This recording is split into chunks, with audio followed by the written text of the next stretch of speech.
नमस्कार मेरे प्यारे बच्चों, कैसे हो आप सभी लोग। उम्मीद है कि आप सभी अच्छे होंगे, स्वस्थ होंगे।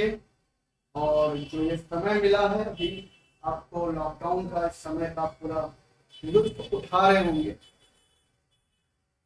मैं ये मान के चलता हूँ कि आप लोग इस समय को जाया नहीं कर रहे होंगे, स्वस्थ भी होंगे, अपना ख्याल रख रहे होंगे। धीरे धीरे इस समय में इम्प्रूवमेंट आ रहा है। चीजें अभी जो भी चीजें सब बंद हैं वो खुल रही हैं। कर्फ्यू भी हटा दिया गया है, दिन का रात का कर्फ्यू है, लेकिन सही हो जाए। उम्मीद है कि सब बेहतर हो जाएगा। अभी तक यदि आपने वैक्सीनेशन नहीं करवाया है तो वैक्सीनेशन करवा लीजिए। और अभी मालूम चला है कि 18 साल के नीचे वालों के लिए भी वैक्सीनेशन आ रहा है, उसके भी जांच चल रही है। सब बेहतर होगा। उम्मीद है कि हम फिर से पुराने दिन हमारे वापस आएंगे, हम फिर से बाहर निकल पाएंगे, फिर से वो सारी चीजें, घूमना फिरना, लोगों से मिलना, वो सारी चीजें फिर से हो पाएंगी। इसी बीच में हर हफ्ते में लेके आता हूँ एक मुद्दे की बात, एक बहुत ही इंपॉर्टेंट बात। हर हफ्ते हम एक कॉन्सेप्ट टॉक की वीडियो लेके आते हैं, जिसमें हम लोग कोई एक मुद्दा उठाते हैं और उस मुद्दे के बारे में डिटेल में पढ़ते हैं। जैसे मैंने इमरजेंसी का वीडियो लाया, फिर केशवानंद भारती केस का वीडियो लाया, मीसा एक्ट के बारे में मैं लेके आया था, मीसा कानून के बारे में। आज का मुद्दा देखने में लग रहा होगा कि कोई धर्म पे है, ऐसा नहीं है, धर्म पे नहीं है। ये सामान्य नागरिक संहिता पे है, यूनिफॉर्म सिविल कोड पर है। और हिंदू में काफी परिवर्तन हुए थे, हिंदू धर्म के ऊपर भी काफी परिवर्तन हुआ। काफी समाज सुधारक लोगों ने मिलकर उसका सुधार किया था। जो हिंदू के धर्म के अंदर रीति रिवाज थे वो चलते आ रहे थे। तो मुस्लिम के ऊपर आज बात करने वाले हैं, मुस्लिम पर्सनल लॉ पे, क्योंकि ट्रिपल तलाक काफी चर्चे में था। तो आज ट्रिपल तलाक के ऊपर भी बात करेंगे हम लोग, क्या था ट्रिपल तलाक। लेकिन मेरा एक कॉन्सेप्ट है कि अगर आप किसी भी मुद्दे के बारे में बात कर रहे हैं तो उस मुद्दे की जड़ को पकड़िए, जड़ समझिए, रूट कॉज अगर आपको मालूम चल जाए, पहले चीजें कैसी थी, उसमें किस हद से परिवर्तन शुरू हुआ था, कैसे कैसे परिवर्तन हुआ, और आज कैसी चीजें चल रही है। और आधुनिकता को देखते हुए हमेशा कोई भी चीजों को अगर पढ़ना है तो पुराने वक्त को जोड़ के देखिए, क्योंकि आज 2021 चल रहा है। जब ये नियम बन रहे थे तो 18वीं शताब्दी थी, 17वीं शताब्दी थी, 16वीं शताब्दी थी। और मुस्लिम लॉ के बारे में बात करें, पैगंबर की बात करें, तो वो 7वीं शताब्दी थी। उस शताब्दी के समय, उस सिचुएशन के समय चीजों को रखा गया। क्या ये सही है कि 7वीं शताब्दी में जो रीति रिवाज, जो नियम बना दिए गए थे, वो उस सिचुएशन के हालात में था, उस वक्त की मांग थी। आज 2021 चल रहा, आधुनिकता बढ़ी है, चीजें बदल गई हैं। क्या उस चीज पे आगे बात होनी चाहिए, बदलना चाहिए कि नहीं बदलना चाहिए। तो मैं केवल और केवल यहाँ पे किसी धर्म को लेकर बात नहीं करने वाला हूँ, मैं आप केवल आपकी जानकारी के लिए पढ़ाने वाला हूँ। अच्छा है बुरा है ये फैसला हम आप पे छोड़ेंगे। और मुझे लगता है कि अगर आपके सामने कोई तथ्य रख दिया जाए तो आप इतने समझदार हैं कि आप फैसला कर सकते हैं कि क्या सही है। हिंदू कोड बिल पे भी हम लोग बात करेंगे, लेकिन चूंकि चर्चा में सबसे ज्यादा मुस्लिम पर्सनल लॉ रहता है, इसलिए मैं इस बार मुस्लिम पर्सनल लॉ पे लेके आया हूँ। और हम लोग मुस्लिम पर्सनल लॉ के बारे में पढ़ेंगे। हमारे देश में इसके पहले क्रिश्चियन के लिए भी बहुत से लॉ बने, पारसियों के लिए भी लॉ बने, यहूदियों के लिए भी लॉ बने। माइनॉरिटीज की अगर हम बात करें तो क्रिश्चियन, पारसी, यहूदी, इन सब पे हमने लॉ बनाया। लेकिन जो मेन माइनॉरिटीज है, जिसके बारे में बात करनी है, जिसके बारे में चर्चा होनी चाहिए, वो है मुस्लिम पर्सनल लॉ। और आपको भी इसके बारे में जानकारी होनी चाहिए। तो आज का जो मुद्दा हमारा होने वाला है वो बेसिकली मुस्लिम पर्सनल लॉ के बारे में होगा। और कोशिश हम करेंगे कि इसकी जो सिविल प्रॉब्लम है, क्रिमिनल, देखो प्रॉब्लम दो तरीके की होती है, केसेस दो तरीके के होते हैं, एक सिविल केस होता है, एक क्रिमिनल केस होता है। तो मेन जो आज का मुद्दा होगा, हम क्रिमिनल के भी बात करेंगे, लेकिन मेन जो मुद्दा होगा वो हमारा सिविल, मुस्लिम पर्सनल लॉ के अंदर जो सिविल केस के लिए जो कानून बनाए गए हैं, कौन से कानून चलते हैं, उन कानूनों से क्या समस्याएं हैं, और फिर हमारी जुडिशरी ने उसके लिए क्या किया, हमारे देश के संविधान ने उसके लिए क्या किया, हम उन सब पे बात करेंगे। तो पहले बता दो कि वीडियो लंबी है थोड़ी सी, लगभग 3 घंटे की वीडियो है, तो आपको ज्यादा बर्डन ना लगे। एक ही वीडियो में मैंने सब कुछ नहीं डाला है, तो मैंने इसको 3 भागों में डिवाइड किया, पार्ट 1, पार्ट 2, पार्ट 3। और ये आज पार्ट 1 चलेगा, फिर कल सुबह मैं आपको पार्ट 2 की वीडियो लेके दे दूंगा, और फिर हम लोग पार्ट 3 की भी वीडियो 1-2 घंटे के अंदर ही अपलोड हो जाएगी।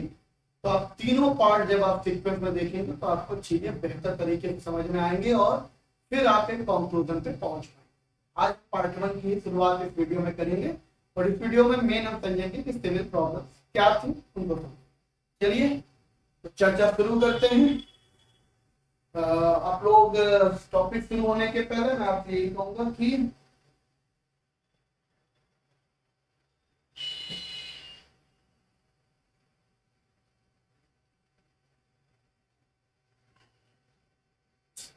आप लोग एक बार कॉपी निकाल लीजिए,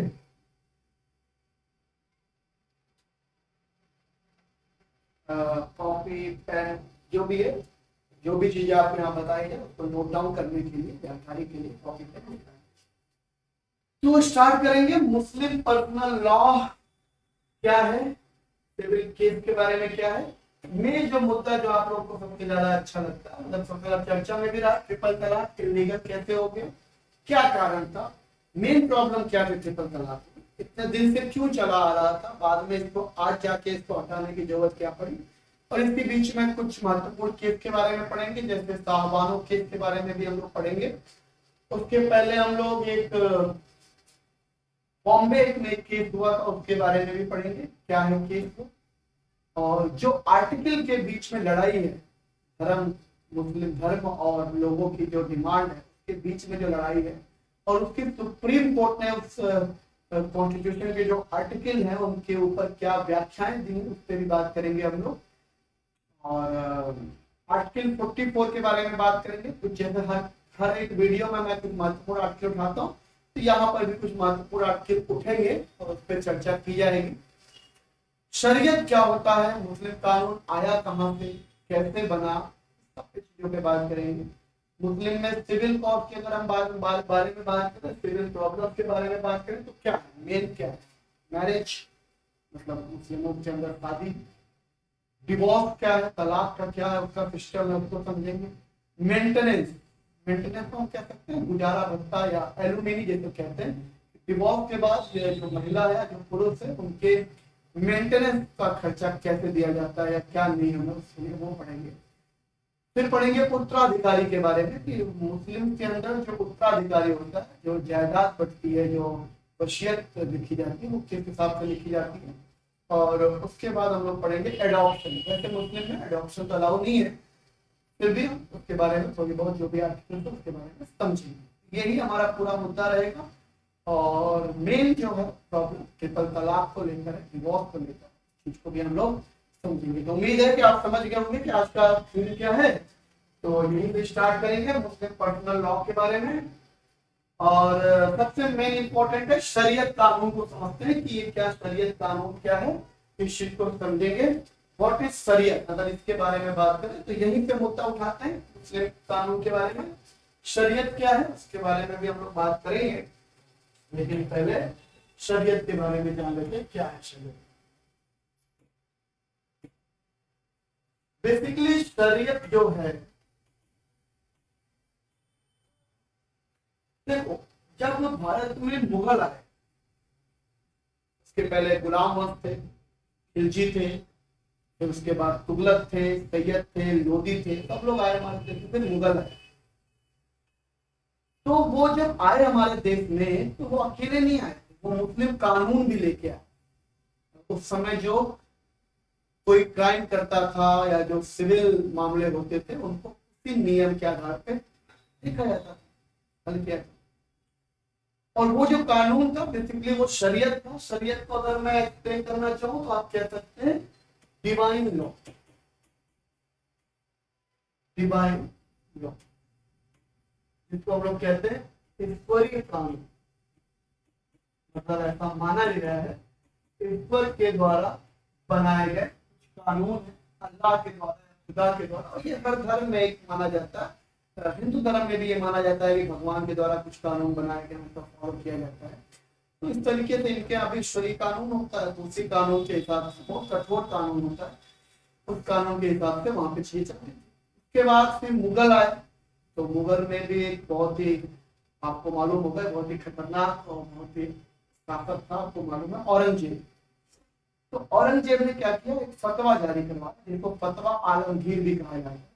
तो उसने क्या किया, कलेक्शन किया सारे क्राइम और सिविल के शरीयत के जितने भी नियम थे, उनको एक अपने हिसाब से अपने अकॉर्डिंग चीजों को मैनेज करवा दिया कि क्राइम अगर कोई करेगा उसके लिए ये कानून रहेगा और सिविल मामलों के लिए कानून उसने लिखवा दिया।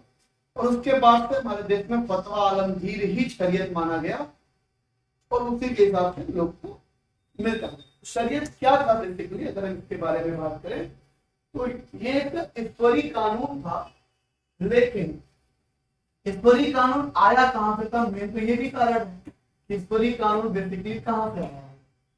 तो ये जो ईश्वरीय कानून था वो कहां से आया ये समझेंगे। तो शरीयत के अंदर जो चीजें थी वो कहां से मानी जाती थी, किसको आधार बना के शरीयत के अंदर जो लिखा गया, जो रूल लिखे गए, जो क्राइम और क्रिमिनल और सिविल केस के जो पनिशमेंट है वो कैसे लिखे गए। तो पहले तो शरीयत में सबसे पहला आधार माना गया कुरान। कुरान का आधार माना गया, मतलब कुरान, आपको मालूम है कुरान कैसे आया था। मोहम्मद पैगंबर ने 7वीं शताब्दी में लगभग 23 साल तक एक गुफा में रहे, हीरा गुफा में, और उस गुफा में ऐसा माना जाता है कि उनको एक खुदा का फरिश्ता, मतलब एनलाइटमेंट जिसे कहते हैं, महाज्ञान की प्राप्ति हुई, और एक जिब्राइल नामक फरिश्ता आया था और उन्होंने, उनकी मदद से उन्होंने एक पुस्तक लिखी कुरान। और फरिश्ते ने ये कहा था कि हमारा काम, आपका काम केवल और केवल इस कुरान को फैलाना है, इस्लाम धर्म को फैलाना है।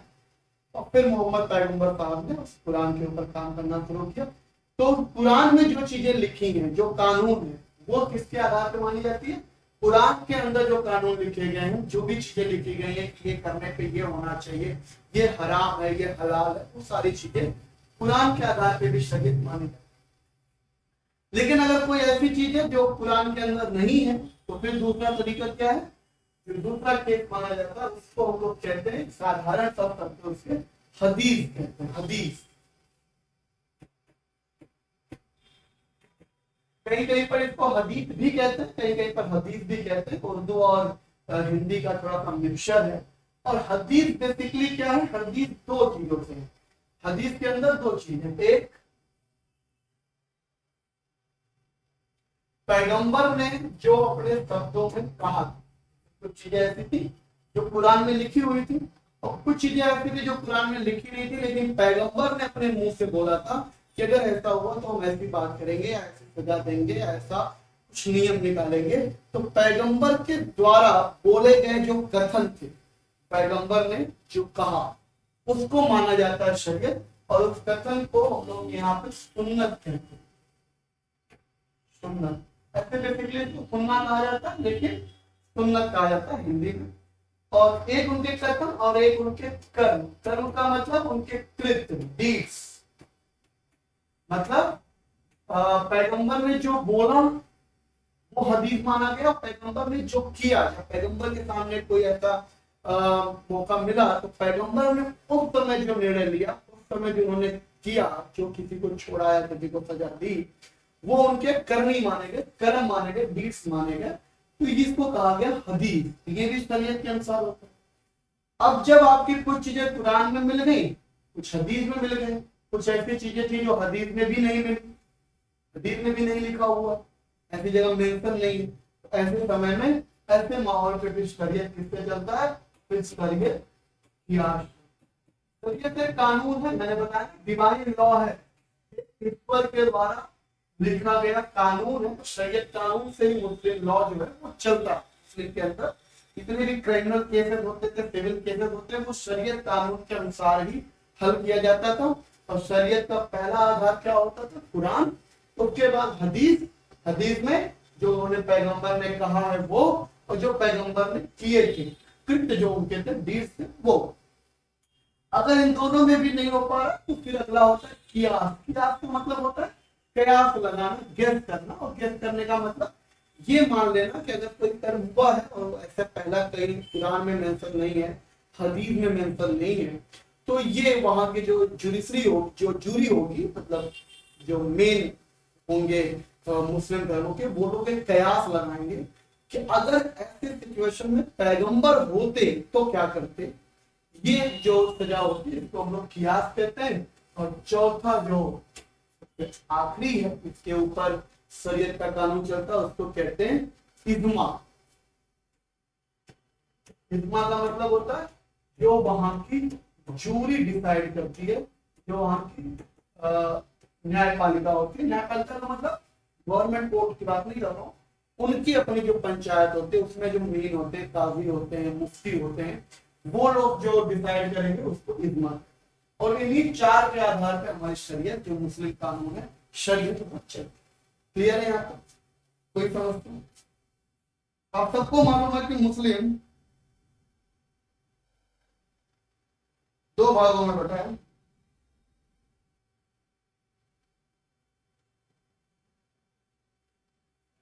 मुस्लिम धर्म आपको मालूम है कि दो भागों में है बेसिकली। एक तो शिया है और दूसरा सुन्नी।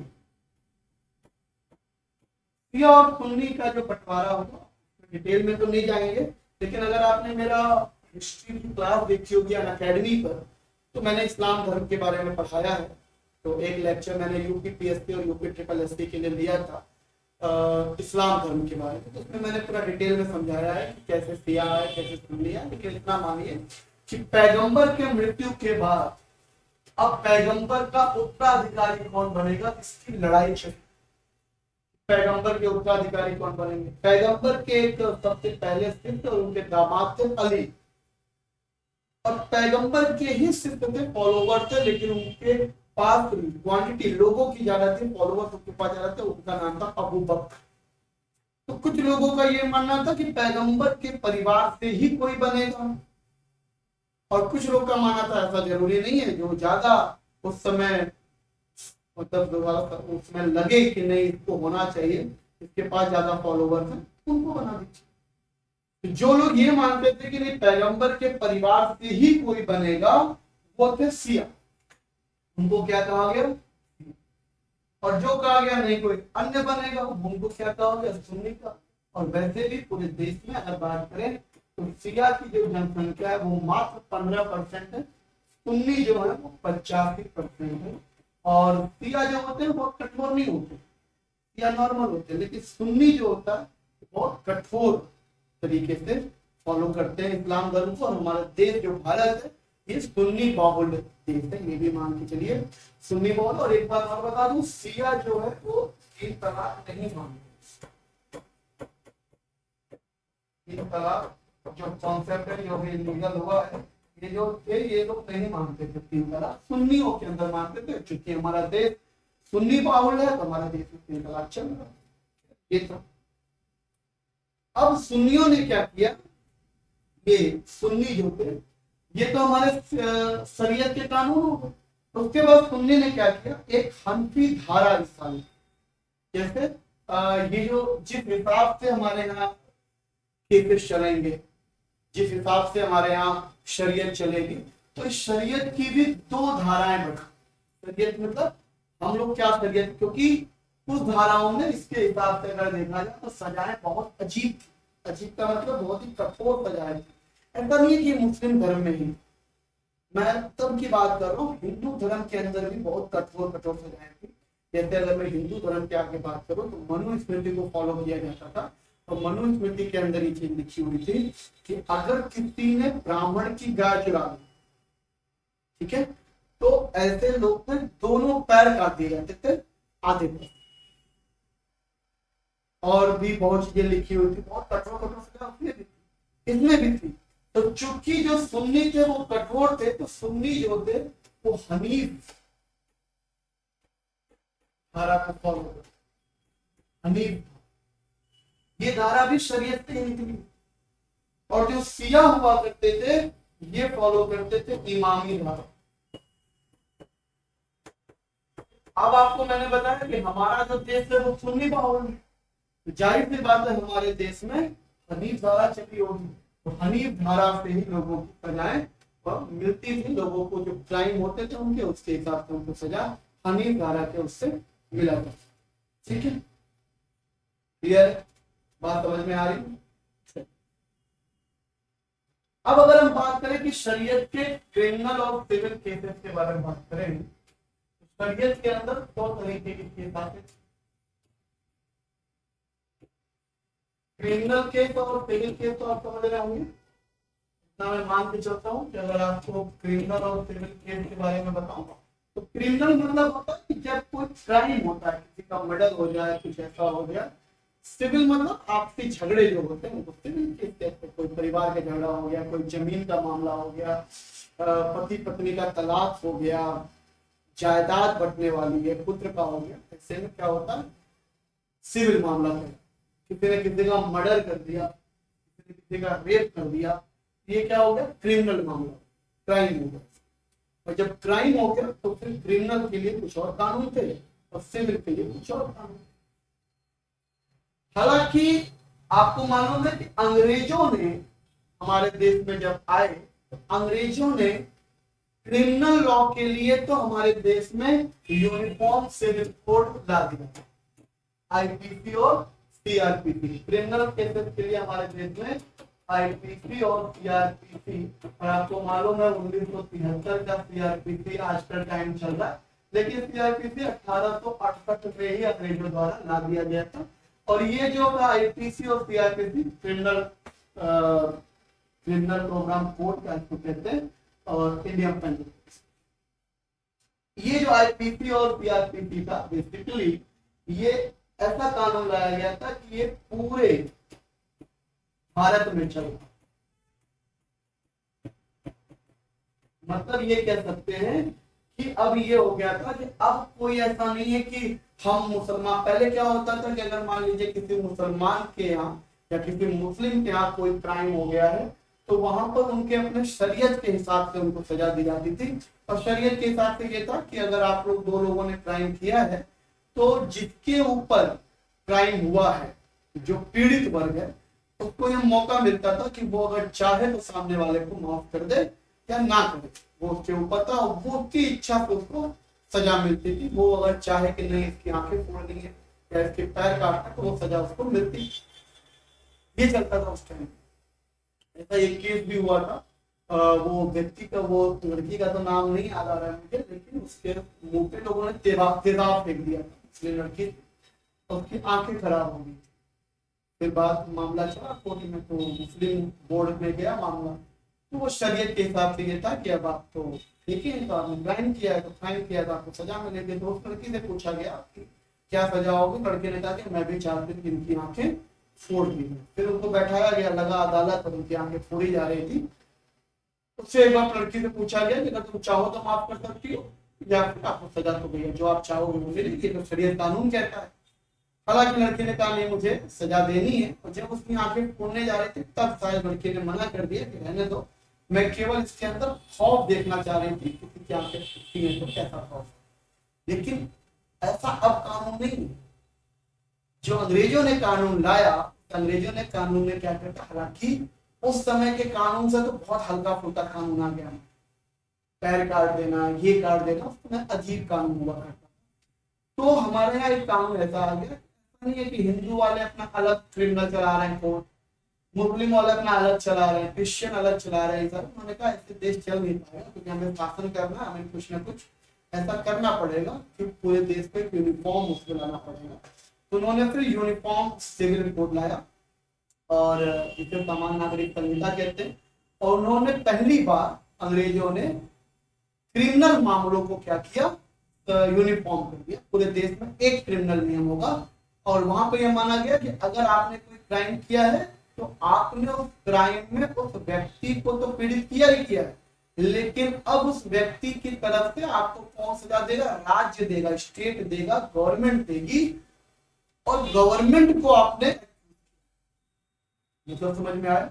अब जैसे मान लीजिए आपने मुझे गोली मार दी, मैं घायल हो गया, तो अब ये अगर मैं सोचूं कि नहीं मैं तुम्हें माफ कर दूं, तुम्हारा केस माफ हो जाएगा, अब नहीं, अब ये केस कौन लड़ेगा? राज्य लड़ेगा। वो चाहे मैं माफ करूं चाहे ना करूं, इसको गवर्नमेंट से कोई मतलब नहीं है, वो पीड़ित है, गवर्नमेंट उसको सजा देती है। तो फिर ये सारे जो केसेस थे जो भी इनके चल रहे थे अपने क्रिमिनल, वो बंद हो गए। लेकिन मामला फंसा सिविल का। जो आज का मुद्दा है बेसिकली सिविल मामलों को लेकर है। क्रिमिनल वाला मामला तो पहले ही खत्म हो गया था। 1860-61 में अंग्रेजों ने आईपीसी और सीआरपीसी लाकर हमारे देश में यूनिफॉर्मिटी ला दिया। तब कोई अब क्रिमिनल के मामले को लेकर कोई ऐसा नहीं था, धर्म विवाद नहीं था। उन्होंने कह दिया था कि अब चाहे कोई भी क्राइम करे, किसी भी धर्म का व्यक्ति क्राइम करे, तो वो मामला कोर्ट लड़ेगा और कोर्ट अपने हिसाब से डिसाइड करेगा। और इनके जो आईपीसी सीआरपीसी थे वो अच्छे रूल भी थे। हाँ, थोड़े बहुत अपवाद थे, पर वो अच्छे अपवाद नहीं थे, बुरे अपवाद थे। हालांकि उस पर हम लोग हिंदू कोड भी जब पढ़ेंगे तब उसको बेहतर से डिस्कस करेंगे। फिलहाल हमें जो मामला है सिविल। अंग्रेजों के कानून में अगर हम हनफी के बारे में बात करें, नहीं एक कानून हुआ हनफी। हनफी अभी मैंने बताया क्या है, हनफी धारा जो मैं बताया। हनफी धारा के अंदर एक क्राइम था जिसको कहते थे जिना। ये हनफी धारा के अंदर एक क्राइम हुआ करता था जिसको हम लोग कहते थे जिना। हुदूद। हुदूद क्या होता था? हनफी धारा के अंदर अगर हम बात करें क्रिमिनल, एक क्राइम होता था हुदूद। हुदूद का मतलब होता था ऐसा कोई क्राइम जो ईश्वर की मनसा के विरुद्ध हो, जो ईश्वर को भी चोट पहुंचाती हो, जो ईश्वर के विरुद्ध की गई हो, और उस हुदूद के अंदर एक क्राइम माना जाता था जिना। इस तरीके से हनफी के अंदर एक और क्राइम माना जाता था जिसको हम लोग कहते हैं किसास। ये जितने भी वर्ड मैं बोल रहा हूँ, इस वर्ड को आप चाहो तो गूगल पे सर्च करके देख सकते हैं, सारे वर्ड की मीनिंग आपको मिल जाएगी क्या है। किसास होता था, हुदूद क्या होता था? हुदूद होता था कि जब ईश्वर के विरुद्ध कोई क्राइम हो रहा हो तो उसको हम लोग हुदूद कहते थे। और जब किसी दो व्यक्तियों के बीच में क्राइम हो रहा हो, किसी दो व्यक्ति के बीच में अगर कुछ ऐसा मतभेद हो गया तो किसास कहते हैं। हुदूद का मतलब हो गया ईश्वर के विरुद्ध, मतलब कुरान में कुछ लिखा आप उसके खिलाफ चले गए, ईश्वर के विरुद्ध कुछ आपने काम कर दिया, ठीक। और किसास का मतलब होता था जैसे मैंने तुम्हारा सर फोड़ दिया, मैं तुम्हारा मर्डर कर दिया, तुमने मेरा मर्डर कर दिया, ठीक है, वो किसास होता। कुछ ऐसे कानून भी होते थे जो ना हुदूद के अंदर आते थे और ना किसास के अंदर आते थे। इसको कहते थे ताज़ीर। क्या कहते थे? ताज़ीर। ताज़ीर का मतलब अब जो ईश्वर के विरुद्ध भी ना हो, जो दो व्यक्ति के विरुद्ध भी ना हो, उसको तिराज में रखा है। जैसे मान लीजिए मैंने आपका मर्डर करने का प्रयास किया लेकिन असफल हो गया, मान लीजिए मैं आपका किडनैप करने का प्रयास किया लेकिन असफल हो गया। ऐसे जो क्राइम थे उनको तिराज के अंदर, ये कुछ क्रिमिनल एस्पेक्ट और इनके अपने अपने कानून बनाए गए थे, ठीक है। और याद करना 1779 में अगर हम बात करें 1979 पाकिस्तान के पीएम जियाउल हक थे और जियाउल हक ने कहा था कि अब मैं सोच रहा हूं कि अपने देश में हनफी धारा या हुदूद लॉज जारी कर दिया। हुदूद लॉज जारी करने का मतलब हो गया। अब मैं बात करूंगा जिना। जिना क्या था? ये हुदूद के अंदर आने वाला है क्राइम का जिना। जिना का मतलब होता था एक औरत यदि अपने किसी गैर मर्द से यदि उसका संबंध बन जाता है, या फिर कह सकते हो कि एक औरत का गैर मर्दों से संबंध बन जाए तो उसको जिना कहते, ठीक है। इनके अंदर एक इस समय शरीयत के अंदर एक होता था, एक क्राइम ये होता था कि अगर मान लो किसी औरत का रेप हो जाता है, किसी लड़की का रेप हो जाता है, ये कानून था कि उस लड़की को 4 आई विटनेस चाहिए। आई विटनेस मतलब जो जुर्म को देखे। इतना ही नहीं, वो आई विटनेस मेल होने चाहिए। और जब वो 4 आई विटनेस मेल होंगे और वो जाके जब गवाही देंगे कोर्ट में, तब जाके ये माना जाएगा कि हाँ लड़की का रेप हुआ। ये शरीयत के अंदर हुदूद के अंदर ये नियम था, ये कानून था। पहली बात तो लड़की का रेप हुआ है, इस बात की वो गारंटी कहां से लाए? इस बात की क्या गारंटी है कि वो सबके सामने हुआ? और उस समय या अभी भी मान के चलते हैं कि हमारा जो मुस्लिम वर्ग है या कोई भी वर्ग ले लीजिए, विशेष पुरुष प्रधान देश, तो आप 4 आई विटनेस पुरुष कहां से लाए? और अगर आपने वो रेप साबित नहीं कर पाया, ये मान लिया जाता है कि आपने अपनी मर्जी से काम किया। तो जब आप अपनी मर्जी से किसी गैर मर्द से आपने संबंध बनाया है, आप जिना की, आप जिना के तौर पे अपराधी होते हैं। अब जिना के अपराधी का ये सजा थी कि उस औरत को पूरे शहर के लोग पत्थर मार मार के उसकी हत्या, ये सजा। एक बहुत ही मशहूर केस हुआ, जिस केस का नाम जिना की सजा ये थी, पत्थर मार मार के हत्या। एक बहुत ही मशहूर नाम आपको याद होगा, जिसको कहते थे, मेरे ख्याल से उनका जो नाम था वो था मुख्तारन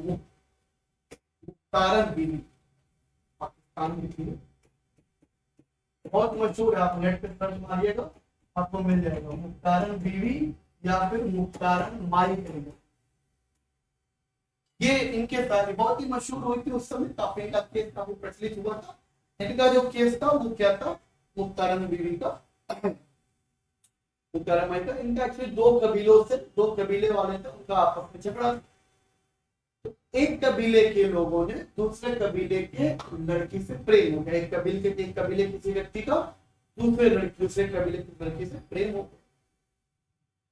तो जो लड़की वाला कबीला था उसने ये कहा कि इसकी हिम्मत कैसे हुई कि हमारे कबीले की लड़की के साथ प्रेम संबंध बनाया। अब पंचायत बैठी, पंचायत में ये हुआ कि अब हिसाब बराबर किया जाए, तो अब उस कबीले की लड़की को बुलाया जाए।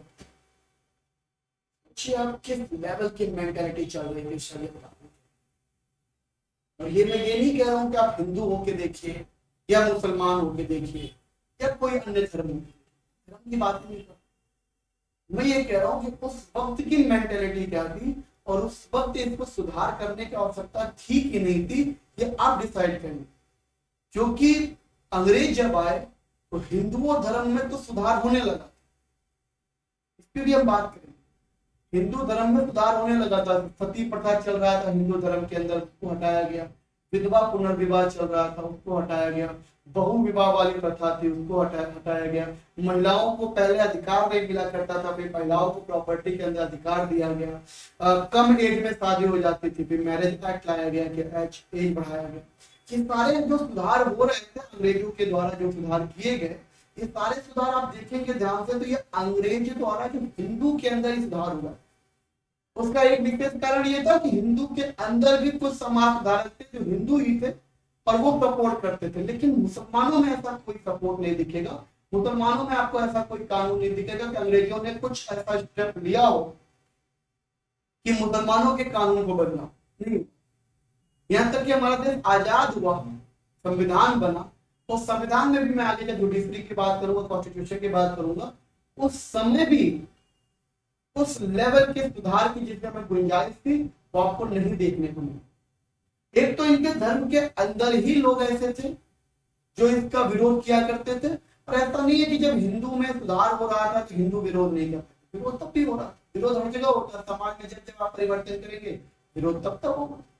विरोध तो 3 तलाक का भी हुआ, बताऊंगा आपको कि आप बताएंगे कि वो सही है कि नहीं। मैं कोई डिसीजन मैं नहीं दूंगा, मैं आपको सिर्फ और सिर्फ तथ्य बताऊंगा, डिसाइड आपको करना है कि चीजें सही है कि नहीं। फिलहाल मुख्तारन बाई पे चलते हैं कि मुख्तारन बीवी का केस कि फिर ये हुआ कि उस कबीले के लड़की से प्रेम हो गया, पंचायत बैठे, हिसाब बराबर किया जाए। हिसाब बराबर करने का मतलब ये हुआ कि उस कबीले के उसकी बहन को बुलाया जाए। तो उसकी बहन जो थी वो मुख्तारन बीवी थी, इनको बुलाया गया और फिर मुख्तारन बीवी का मिलकर 4 लोगों ने, उस कबीले के 4 लोगों ने रेप किया, 6 लोगों ने उसके देखा शरीर को होते हुए, पार्टिसिपेट किया। गई मुख्तारन बीवी ठीक लड़ी, वहां का जो मिलिट्री कोर्ट था, जो वहां का उस समय का कोर्ट था, उसमें कोर्ट में केस भी हुआ और फिर हाईलाइट भी हुआ ये मामला। फिर मुख्तारम बीबी ने उसको फिर देखा गया कि सजा भी सुनाई गई, नीचे की जो कोर्ट थी उन्होंने सजा भी सुनाई। लेकिन फिर जब मामला फिर हाई कोर्ट में गया तो हाई कोर्ट में उन 10 में से जो नीचे वाली कोर्ट थी, जो मिलिट्री कोर्ट थी, उन्होंने तो 10 में से जो 6 और 4 लोग थे उनमें से 7 लोग को तो सजाए मौत सुना दिया। फिर जब ऊपर कोर्ट हाई कोर्ट में गया तो उसमें से 7 में से 5 लोग को बरी कर दिया गया। जब मामला सुप्रीम कोर्ट गया, सुप्रीम कोर्ट में सबको बरी कर दिया गया, किसी को नहीं मिला सजा, किसी को नहीं मिली। अब मुख्तारम भाई जो है वैसे ही जाएंगे। मैं आपको मुख्तारम भाई का फोटो भी आपको दिखाता हूँ तो आपको शायद समझ में आ जाए। हाँ, ये जो आप देख रहे हैं ये मुख्तारम है, इन्हीं के साथ ये केस हुआ था। यही मुख्तारम भाई का फोटो है और इन्हीं के साथ ये केस हुआ था पाकिस्तान, काफी मशहूर केस हुआ फिलहाल। तो ये था क्रिमिनल का उनका प्रोसीजर लॉ। तो हालांकि जब जियाउल हक ने हुदूद लॉ लाने की बात की तो ला तो दिए थे, लेकिन उसके अनुसार किसी को सजा नहीं मिली थी, पत्थर मार के तो हत्या किया जाए ऐसा कुछ हुआ नहीं था। लेकिन ये इस तरीके क्रिमिनल लॉ था। लेकिन जब हमारे देश में फिर यूनिफॉर्मिटी आ गई तो क्रिमिनल लॉ को तो फिर आईपीसी और सीआरपीसी के धारा के अंतर्गत रख दिया गया। तो अब सबके लिए एक कानून बन गया, कोई दिक्कत नहीं है। अब मैं तो कहूंगा कि ये चीज बहुत अच्छी हुई जब सारे देश में अब हिंदू मुसलमान सिख ईसाई के हिसाब से कानून नहीं था।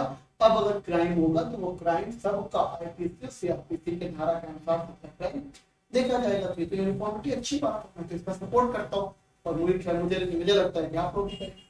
और सबसे बड़ी बात आप बताइए कि जब ये केस हुआ अब उसके बाद कोई ये विरोध नहीं किया।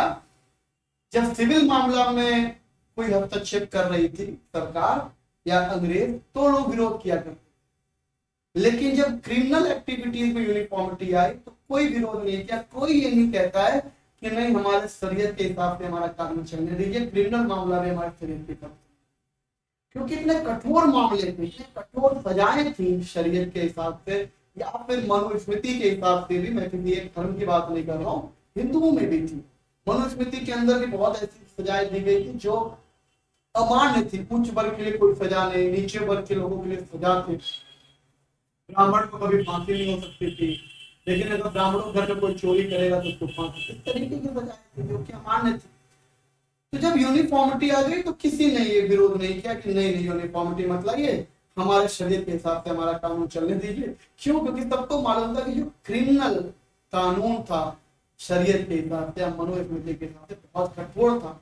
और जो अंग्रेजों के द्वारा ये आईपीसी सीआरपीसी लाया गया ये इतना कठोर नहीं है। यहाँ पर आपको कई सारे मौका मिलते हैं, अपनी बात रखने का मौका मिलता है, अपने पॉइंट रखने के मौका मिलते हैं। कोर्ट तब तक आपको सजा नहीं दे सकती है जब तक आपका गुनाह बखूबी मतलब तय ना हो जाए, और वो भी ऐसी अमानवीय सजाएं नहीं होती है। जेल होता है, कारावास, बहुत ही ज्यादा भीषण। अगर आपने कोई क्राइम किया है तो आपको फांसी होती है, तो ऐसी कोई बहुत ज्यादा वो नहीं था। सेकेंड थिंग ये सबसे अच्छी थी कि इसमें आपको तब तक यहाँ पे ये नियम चलता था आईपीसी सीआरपीसी के अनुसार कि अगर 100 गुनहगार को छोड़ना पड़े तो छोड़ दीजिए, लेकिन किसी बेगुनाह को सजा नहीं मिलना चाहिए। तो इस तरीके से अगर एक्ट चलता था तो लोगों ने सपोर्ट किया कि हाँ यूनिफॉर्मिटी रहने दीजिए, वो जरूरी है।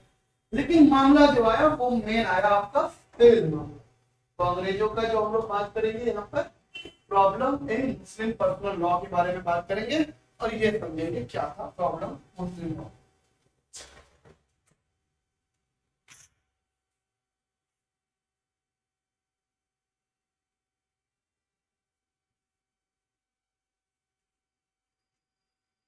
अगर हम सिविल लॉ के बारे में बात करें तो सिविल लॉ के अंदर क्या क्या आता है मुस्लिम के अगर हम बात करें तो एक चीज हम बात करेंगे मैरिज, विवाह की जो प्रथा है मुस्लिम पर्सनल लॉ के। फिर दूसरा हम बात करेंगे डिवोर्स, डाइवोर्स कहते हैं, तलाक कहते हैं। तीसरी बात करेंगे हम मेंटेनेंस की। मेंटेनेंस क्या है? मतलब गुजारा भत्ता जैसे तलाक के बाद वो क्या है सिस्टम। चौथी बात करेंगे सक्सेशन की, या जिसको हम लोग उत्तराधिकारी क्या करते हैं। पांचवी बात करेंगे हम लोग एडॉप्शन की, और यही सारी बात हम लोग हिंदू कोड बिल के अंदर भी करेंगे। हम अगले सबसे पहले तो हम समझेंगे कि ये सारे अंतर्गत जितने भी नियम हैं, जो भी इनका सिविल लॉ है, शरीयत के हिसाब से जो नियम है, उस नियम में ये सारे मुस्लिम पर्सनल लॉ के अंदर इसमें मेन प्रॉब्लम क्या है, सामाजिक या सैद्धांतिक या व्यवहारिक रूप से समस्या क्या, फिर समस्या पे बात करेंगे जो आप लोग भी समझेंगे कि एक्चुअल में समस्या है कि नहीं है, और फिर हम बात करेंगे कि हमारी जुडिशरी ने कैसे काम किया, हमारे संविधान ने कैसे काम किया, हमारा कॉन्स्टिट्यूशन ने कैसे काम किया, इसको लेके फिर हम लोग को सेकंड पार्ट में समझेंगे। इस पार्ट में हम केवल प्रॉब्लम पे बात करने वाले हैं कि प्रॉब्लम क्या। देखो, हिंदू मामलों में सुधार तो 1829 में ही होने लगा, हिंदू मामलों में सुधार 1829 में ही होने लगा था। जैसे विधवा पुनर्विवाह मैंने बताया, सती प्रथा को रोका गया, बहु विवाह के खिलाफ कानून बने, महिलाओं को उनका हक मिलने लगा। ये सारे कानून जब बन रहे थे, ऐसा नहीं है कि इनका विरोध नहीं हो रहा। जब हिंदू कोड बिल पारित हो रहा था, ये नोट कर लिया होगा आपने, करता हूं एक एक टॉपिक से लेके चलेंगे, समझेंगे। लेकिन आपको बताऊं कि प्रॉब्लम्स कैसे आती है जब किसी के घर में घुसते हैं आप, तो प्रॉब्लम कैसे आती। जब हिंदू कोड बिल की बात हो रही थी, थोड़ा सा आपको ले चलेंगे हिंदू कोड बिल पर। जब हिंदू कोड बिल पारित होने की बात हो रही थी, तो एक भारतीय संघ के ही नेता थे श्यामा प्रसाद मुखर्जी, नाम सुना होगा। ब्राह्मणवाद थे, रूढ़िवाद थे, राजेंद्र प्रसाद भी बहुत रूढ़िवाद थे। उस समय बहुत सारे नेता थे जो रूढ़िवाद थे, जो अपने सोचिए राजमंत्री थे, लेकिन ये लोग हिंदू कोड बिल के खिलाफ थे। उन्होंने कहा नहीं, जो हमारे रीति रिवाज है उसको नहीं बदलना चाहिए, उस तरीके से चलना चाहिए, बहुविवाह चलने दीजिए, अच्छी बात है, बहुविवाह हमारे धर्म की बात है।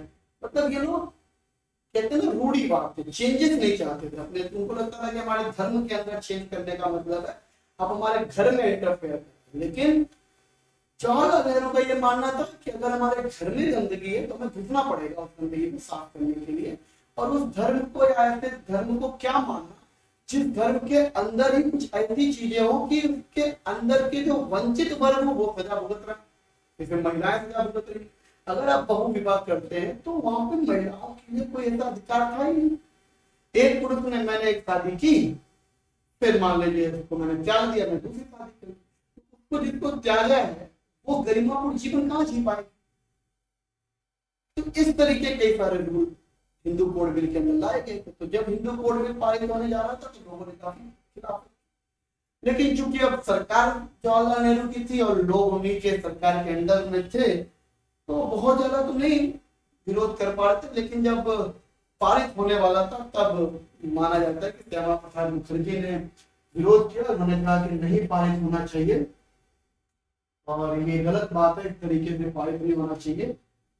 तो उन्होंने कहा जवाहरलाल नेहरू ने कि समाज हमेशा शोर करेगा, बदलना तो पड़ेगा ही, क्योंकि उनका अलग कॉन्सेप्ट था जवाहरलाल नेहरू का समाज को लेकर, धर्म को लेकर। और इन लोग का चूंकि रूढ़िवाद ऐसा माना जाता है कि उसमें अगर महात्मा गांधी होते, हालांकि थे नहीं, तो वो भी कहीं ना कहीं कुछ ना कुछ रूढ़िवाद उनके अंदर भी पाया जाता है, उनका भी कुछ और सिद्धांत होता। खैर, जब है नहीं तो उनकी क्या बात करें। लेकिन यहाँ तक बात आती है कि राजेंद्र प्रसाद उसमें प्रेसिडेंट थे और उन्होंने साइन करने से मना कर दिया। उन्होंने कहा अगर इस तरीके का कोई भी बिल पास हुआ तो मैं साइन नहीं करूंगा। ऐसा कहा जाता है कि उसी समय जवाहरलाल नेहरू ने उनसे ये कहा कि अगर आप साइन नहीं करेंगे तो हमारे यहाँ एक आर्टिकल ऐसा भी है कि हम महाभियोग भी चला सकते हैं राष्ट्रपति के। तो इस तरीके के मतभेद भी थे राजेंद्र प्रसाद और जवाहरलाल नेहरू के बीच में। तो फिर इन लोग का ये आया, श्यामा प्रसाद मुखर्जी का ये आया कि इसको वैकल्पिक बना दिया जाए, मतलब पूर्ण रूप से नहीं फॉलो किया जाए, जिसको मन करे वो हिंदू कोड में फॉलो करे, नहीं तो जो लोग अपने पुराने सिस्टम पे चल रहे उनको चलाया जाए। ये भी बात नहीं बनी, इसके खिलाफ भी थे लोग, काफी लोग थे। मैं अकेले एक इंडिविजुअल नाम पंडित जवाहरलाल नेहरू का ले रहा हूँ क्योंकि वो प्रधानमंत्री थे, लेकिन साथ में और भी लोग थे जो इसके फेवर में भी थे, कुछ लोग खिलाफ में भी थे। जैसे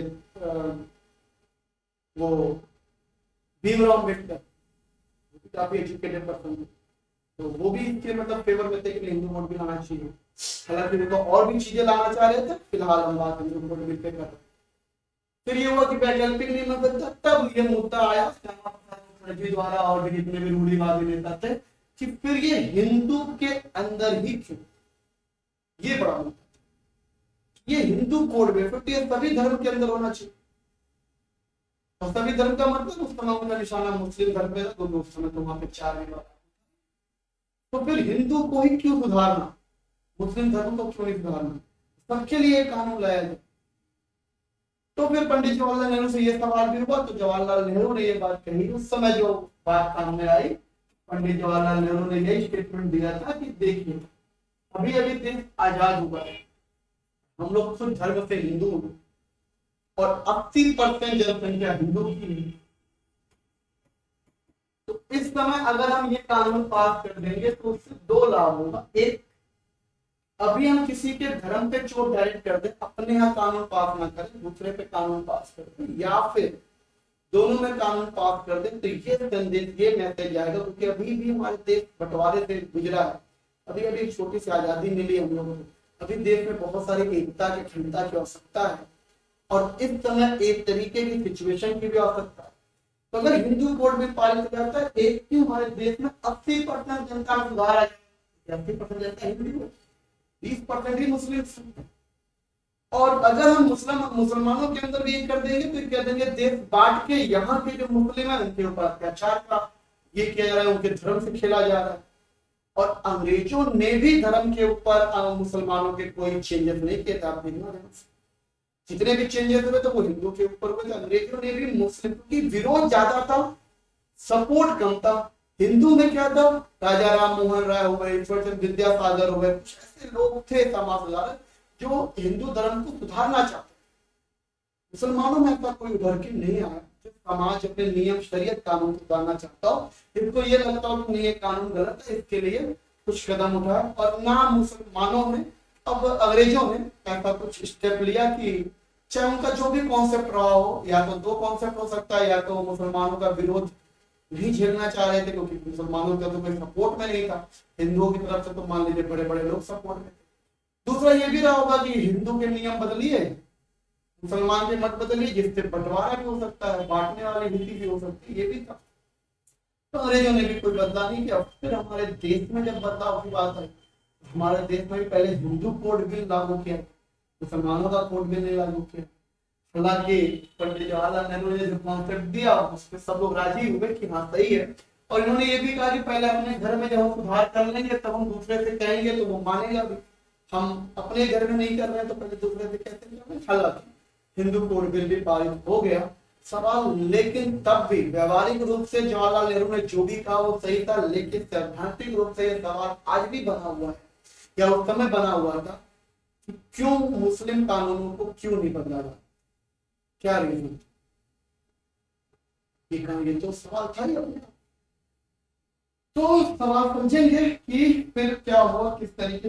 अच्छा, हिंदू लॉ के अंदर आप समझ लें केवल हिंदू की बात नहीं हो रही, क्योंकि हिंदू की जब डेफिनेशन लिखी गई तो हिंदू के अंदर क्या डेफिनेशन था, हिंदू के अंदर सिख भी आएंगे, बौद्ध भी आएंगे, जैन भी आएंगे, हिंदू भी आएंगे, पारसी, यहूदी, इस्लाम, ये इनको छोड़ के जितने भी लोग हैं वो सब हिंदू मान लिए गए हैं, तो हिंदू होंगे, ठीक है। 1973 में, मतलब आजादी के 20-23 साल के बाद कहीं ना कहीं जाके मुसलमानों के लिए एक एक्ट बना। 64 में मृत्यु हो गई जवाहरलाल नेहरू के, उस समय तक कोई मुसलमानों के लिए एक्ट नहीं बना, कोई ऐसा कानून नहीं, उनका जैसा चल रहा था मुस्लिम पर्सनल लॉ उसी नियम से सब कुछ चल रहा था। 1973 में जाकर एक एक्ट बना था, सॉरी 1973 में तो बाद में जब साहबानो केस आया, लेकिन उसके पहले जो एक्ट बना था अंग्रेजों ने एक एक्ट बना दिए गए थे 1937 में, एक एक्ट बनाया था अंग्रेजों ने, उस एक्ट पे हम लोग बात कर लेते हैं क्या था एक्ट।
तो 1937 में जो एक्ट आया था जिसके बारे में बात कर रहा था, वो एक्ट ये लाया गया था एम्पियर शरीयत एप्लीकेशन है, मुस्लिम शरीयत एप्लीकेशन। क्या था? मुस्लिम शरीयत, मुस्लिम शरीयत का मतलब यहाँ पे एम्पियर का मतलब मुस्लिम पर्सनल लॉ शरीयत एप्लीकेशन है। मतलब इसके अंदर, इस एक्ट के अंदर ये ला दिया गया था कि अब जितनी भी चीजें होंगी, समरी इसका पूरा ये था कि जितने भी ये जो एक्ट था 1937 में जो अंग्रेजों ने पास किया, इस एक्ट में इसकी समरी ये थी कि जितने भी सिविल मामले होंगे मुसलमानों में, मुस्लिम धर्म के अंदर, वो सब के सब मामले जो होंगे वो शरीयत कानून के अंतर्गत ही देखे, शरीयत कानून के अंतर्गत ही देखे जाएंगे, शरीयत विधि ही इसमें लगेगी। और शरीयत विधि के अंदर कौन होते थे? तो शरीयत विधि के अंदर एक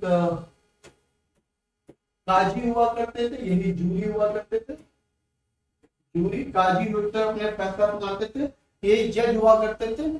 और कभी कभी क्या होता था, अगर मामला काजी से भी ना सलटता, जैसे मामला था जिसको काजी में ना समझ पाए कि क्या करे, तब काजी जो है हेल्प लेते थे किसकी? तो मुफ्ती हुआ करते थे, ये मुफ्ती जो है उस चीज की व्याख्या करते थे, ये चीज को ऐसे किया जा, और फिर मुफ्ती उस चीज को फतवा जारी करते थे। तो फतवा जारी करने का मतलब है अब जब भी उस तरीके का कोई केस आएगा तो काजी जो है उसी फतवे के अनुसार उसका डिसीजन लेंगे। जैसे ऐसे मान लो कि कोई ऐसा कोर्ट में केस चला गया हो, नीचे वाले सिविल कोर्ट के अंदर, और सिविल कोर्ट को समझ में ना आ रहा हो कि इसका फैसला क्या थे, तो वो हाई कोर्ट में मामला भेज देते हैं। हाई कोर्ट से कहते हैं कि आप मेरी हेल्प करिए, इसको जरा व्याख्या करके बताइए कि इसका डिसीजन कैसे दिया।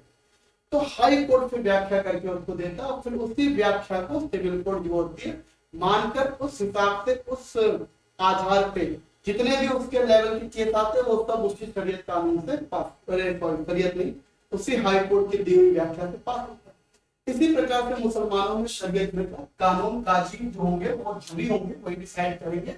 अगर काजी से कोई मामला नहीं निपटता है तो मुफ्ती के पास हो जाएंगे, मुफ्ती फतवा जारी करेंगे, फिर उस फतवा के हिसाब से काजी साहब अपना डिसीजन। ठीक है, क्लियर है? चलिए, तो अब सबसे पहला मुद्दा लेके आते हैं, जिस मुद्दे पे हम लोग बात करेंगे, मुस्लिम शरीयत के हिसाब से जो मामले थे उनको समझेंगे। पहला मामला मैरिज, ठीक है? सबसे पहले हम लोग समझेंगे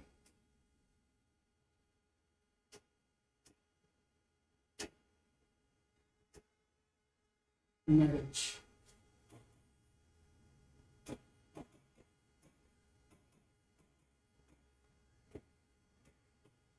मैरिज का क्या मामला है, क्या शरीयत के हिसाब से शादी कैसे होती थी? ठीक है, ये बात कर रहा हूँ, उम्मीद है कि आपको समझ में चीजें आ रही होंगी, तो समस्या तो तक नहीं हो रही होगी, और कोई समस्या जरूर हो तो मुझे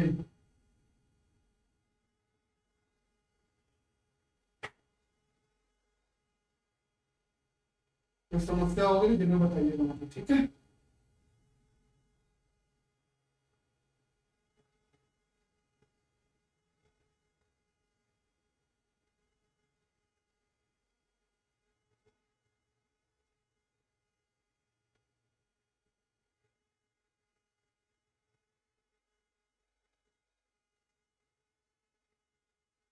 चलिए बात करते हैं मैरिज। देखिए, मुसलमानों के अंदर अगर हम मैरिज की बात करें तो according to Muslim personal law, यहाँ पर जो शादी होती है वो बेसिकली क्या होती है? कॉन्ट्रैक्ट होता है, इसको हम लोग कहते हैं समझौता। मैरिज को यहाँ पे जैसे हिंदुओं में ये होता है कि मैरिज एक ऐसा धर्म है कि अब हो गया तो मतलब तुम उसके हम उसके, चांद सितारे जमीन आसमान सब एक दूसरे के दुख सुख सब कुछ है, कल को उनमें छोड़ने की कोई विधि नहीं हुई। लेकिन यहाँ पर यह माना जाता है कि कॉन्ट्रैक्ट है, और जब कॉन्ट्रैक्ट है तो कॉन्ट्रैक्ट में कैंसिल करने का भी प्रावधान होता है। अगर हम छोड़ देंगे या कुछ छोड़ने का भी प्रावधान होता है, कॉन्ट्रैक्ट का मतलब ही होता है। तभी आप देखते होंगे यहाँ पे जब कॉन्ट्रैक्ट होता है इस हिसाब से होता है कि जो शर्तें रखी जाती हैं उसको हम लोग कहते हैं निकाहनामा।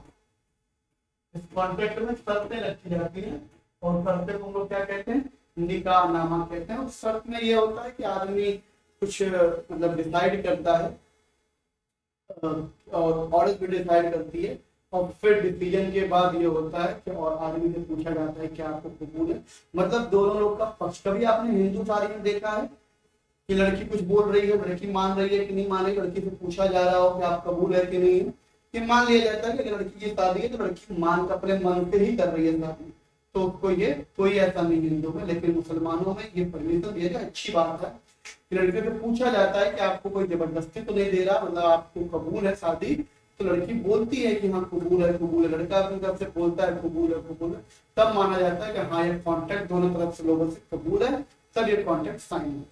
तो ये कोई खराब चीज नहीं है, अच्छी चीज है, इसमें होना चाहिए परमिशन आपके पास। अगर आप शादी कर रहे हैं ये परमिशन होनी चाहिए, ठीक है। तो ये परमिशन होती है, निकाहनामा होता है। और इस निकाहनामा के अंदर जो शर्त होती है वो बेसिकली क्या होती है, मेहर।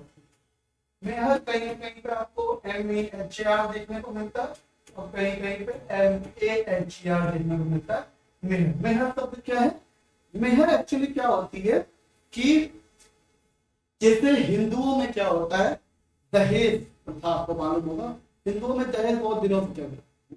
हिंदू शादी करेंगे तो लड़की की तरफ से जो होगा, लड़की बहुत सारे गिफ्ट्स लेके आएंगे, दहेज लेके आएंगे, जिसको दहेज कहा गया।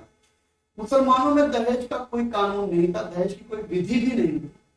और बहुत से ऐसे हमारे ट्राइबल्स लोग भी हैं, मध्य प्रदेश के साइड में भी हैं, कि जहां पर दहेज जैसी प्रथा नहीं है, बल्कि अगर लड़के और लड़कियों के बीच में शादी हो रही है तो लड़का खुद लड़कियों को पैसा देता है कि एक लड़की आप दे रहे हैं हमें, जो हमारे जो आपके घर का कामकाज कर रही थी वो हमारे घर में कामकाज करेगी, तो हम आपको ऐसे पैसा दे रहे हैं। लेकिन हिंदुओं में दहेज, जब इस्लाम धर्म आया था तो इस्लाम धर्म में दहेज का कोई ऐसा वो नहीं था। आजकल जो लोग ले रहे हैं वो हिंदुओं से सीख लिए। इस्लाम धर्म के अंदर दहेज लेने की कोई विधि थी नहीं, वो हिंदुओं के अंदर थी और हिंदू से ही ये दहेज वाला सिस्टम सीख लिए हैं। खराब चीजें सीखी, अच्छी चीजें सीखी नहीं, खराब चीजें इन्होंने सीख ली है। मेहर क्या होता है, मेहर क्या होता है, जब कॉन्ट्रैक्ट जब शादी होती है तो निकाहनामा के अंदर ये शर्त होती है कि मेहर पहले से ही डिसाइड हो जाती है। और मेहर बेसिकली एक राशि होती है और ये राशि जो होता है पति की तरफ से फिक्स किया जाता है। और ये पति की तरफ से राशि फिक्स की जाती है कि अगर हमें ये राशि पत्नी को देना है, ठीक है। अब वो चाहे वो शादी के वक्त दे दे, चाहे वो इंस्टॉलमेंट बनवा ले कि हम ऐसे ऐसे करके देंगे, वो उसमें काजी साहब तुरंत जब शादी होगी शर्त में जो ये निकाहनामा होता है उसमें ये शर्तें लिखी जाती हैं, बकायदा लिखी जाती हैं कि मैं ये इतने रुपए का जो भी राशि हो, इतने रुपए की मेहर पे शादी करने को राजी हो रहा हूँ। ये मेहर मैं कब तक दे दूंगा ये भी उसमें लिखा होता है, अभी दे रहा हूँ ये भी लिखा होता है, या मैं इतने दिन तक दे दूंगा ये भी लिखा होता है। ये सारी चीजें लिखी होती है, वो मेहर राशि होती है, ठीक है, पति के द्वारा दी जाती है। जब ये आप पत्नी, जब ये तलाक होता है, जब ये तलाक होता है तो पति को ये मेहर की राशि कंप्लीट करनी होती है, पत्नी को देकर ये राशि कंप्लीट करनी होती है। और उसके बाद 3 महीने की इद्दत का जो महीना होता है, अभी हम डिवोर्स पे बात करेंगे तब समझेंगे इद्दत वाला सिस्टम क्या है, ठीक है। तो जब मेहर की राशि पति ने दे दिया तो उस समय क्या हो गया, अब यहां पर कोई एलुमनी नहीं होगी, मेंटेनेंस की कोई सुविधा नहीं, मेंटेनेंस या फिर गुजारे भत्ते की कोई सुविधा नहीं। कि अगर पति ने पत्नी को छोड़ दिया तो ऐसा कोई नियम नहीं था। हिंदू में क्या नियम है कि अगर आप डिवोर्स करेंगे तो मामला कोर्ट में जाएगा, कोर्ट में फिर उस आदमी की हैसियत को देखते हुए, उस आदमी की हालत को देखते हुए, लड़की की लिविंग को देखते हुए, लिविंग स्टाइल को देखते हुए, उसके खर्चे को देखते हुए एक अमाउंट फिक्स किया जाता है कि जो पति है वो अपनी पत्नी को इस उम्र तक, इस एज तक या फिर लाइफ टाइम तक ये पैसा उसके खर्चे के लिए देगा। यहाँ पे ऐसा कोई विधि नहीं है। पत्नी ने छोड़ दिया, पति ने मेहर की राशि दे दी अगर पत्नी को, मेहर की राशि पूरी कोई भी फिक्स होती है, मेहर की राशि आपको देंगे, ये मेहर की राशि पत्नी को मिल गई, उसके बाद 3 महीने तक जो पति होता है वो पत्नी का खर्चा निपटाएगा, मतलब खर्चा देखेगा। अगर पत्नी पेट से है तो फिर 9 मंथ, जब तक बच्चा नहीं हो जाता तब ये खर्चा पति देखेगा बस, और मेहर की राशि दे देगा, उसका कोई वो नहीं है, कोई गुजारा भत्ता देने का, कोई मेंटेनेंस का और कोई नियम इस धर्म के अंदर नहीं है। बस इद्दत, इसको 3 महीने का जो टाइम पीरियड होता है इसको हम लोग कहते हैं इद्दत की अवधि। इसी को इद्दत की अवधि कहा जाता है कि जब आपके बीच में तलाक होगा तो जो पति होगा वो मेहर की राशि पत्नी को देगा, तुरंत कंप्लीट करेगा तभी तलाक होगा, और फिर इद्दत की अवधि तक यानी 3 महीने तक पत्नी का पूरा खर्चा पति देखेगा, और अगर पत्नी पेट पे तो 9 महीने देखेगा जब तक पत्नी डिलीवरी नहीं हो जाएगी। ये कोई मेंटेनेंस का कोई एलोमनी का कुछ नहीं किया सिस्टम नहीं। तीसरा विवाह के अंदर ये है 4 विवाह करने के लिए क्या है परमिशन, 4 विवाह करने की परमिशन है।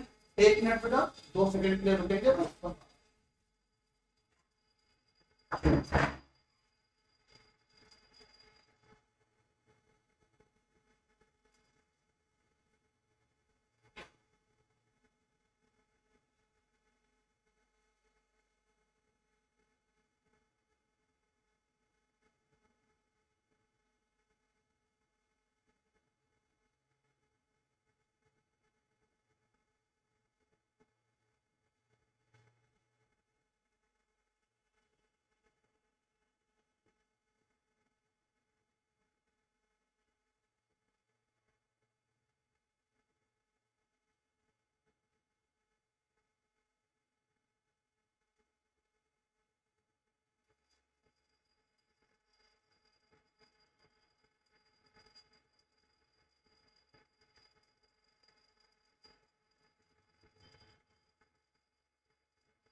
ठीक है, तो 4 विवाह पॉलीगेमी करने के लिए 4 विवाह करने का परमिशन है इनके शादी में एक पुरुष। क्योंकि जो 4 विवाह करने का जो परमिशन था बेसिकली कुरान में भी ये चीजें मेंशन है, लेकिन कुरान में जो मेंशन है मोहम्मद पैगंबर साहब ने 4 विवाह करने की कंडीशन रखी है वो बड़ा सोच समझ के बड़ा लॉजिकल रखा था। ऐसा नहीं है कि 4 विवाह करना उनके लिए कोई गलत विवाह कुछ था, क्योंकि वो सोचिए मैंने कहा ना वो किस सदी में उन्होंने कुरान लिखा, 7वीं सदी में। उस समय की सिचुएशन क्या थी उसको ध्यान में रखते हुए जो उन्होंने कुरान में ये कंडीशन रखी थी वो ये रखी थी, पहली कंडीशन ये रखी थी 4 शादी करने के पीछे का लॉजिक ये था कि मान लीजिए ऐसा हो कि 1000 लोग हो जिसमें से 800 पुरुष हो और 200 महिला, 1000 महिला 800 पुरुष 1000 महिला, तो अगर सब लोग एक शादी करेंगे तो भी 200 जो महिलाएं हैं क्या रह जाएंगे, कुमारी रह जाएंगी।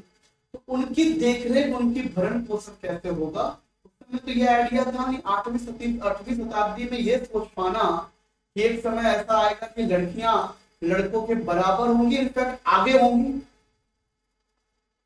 तो अकेले सरवाइव करने की हिम्मत होगी उनके अंदर, तो तैयारियां कर सकती हैं, वो एग्जाम निकाल सकती है, सोच पाना उस समय के लिए मुश्किल था। तो उस समय को ध्यान में रखते हुए उन्होंने लिखा था कि औरतों का भरण पोषण करने के लिए अगर कोई इस तरीके का मिल रहा हो कि महिलाओं का भरण पोषण नहीं हो पा रहा है, उस महिला से आप शादी करने के लिए शादी करना हो तब आप कर सकते।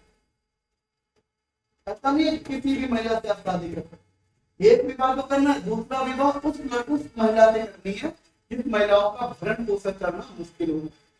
और दूसरी शर्त जो कुरान के अंदर लिखी है, जो मोहम्मद पैगंबर ने लिखी है, वो ये कि दूसरी शर्त उन्होंने ये लिखा है कि 4 विवाह जायज तो है, उस महिला से आप करेंगे जिस महिला का भरण पोषण क्वेश्चन नहीं हो पा रहा है उसको। दूसरी चीज, जब आप इस बात के लिए खुदा के सामने मतलब फिक्स कर पाए कि आप दोनों महिलाओं को समान इज्जत देंगे,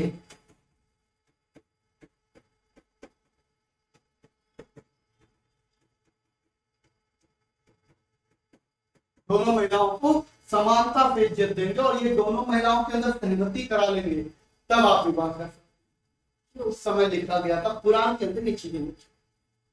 लेकिन मूर्खों को क्या है, अच्छी चीजें छोड़ देते हैं, अपनी काम की चीजें निकाल लेते हैं, उनको एक बात में कोई फर्क नहीं, वो कहता है चार विवाह मंजूर है, ऐसा है नहीं। ठीक है, कुरान में ये लिखा।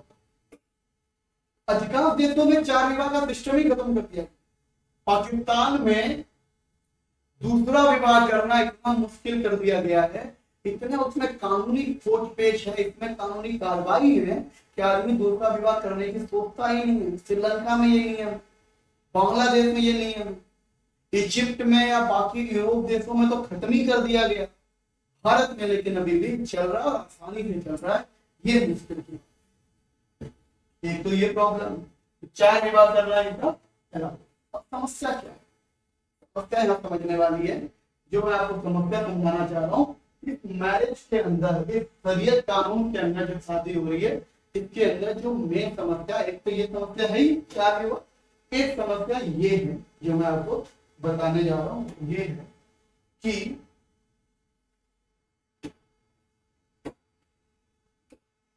ये जो आप देख रहे हैं ये काजी साहब है और ये लड़की है और ये कबूलनामा हो रहा है और ये जो चीजें शामिल हो रही है इसी को वो कहते हैं, क्या नाम है,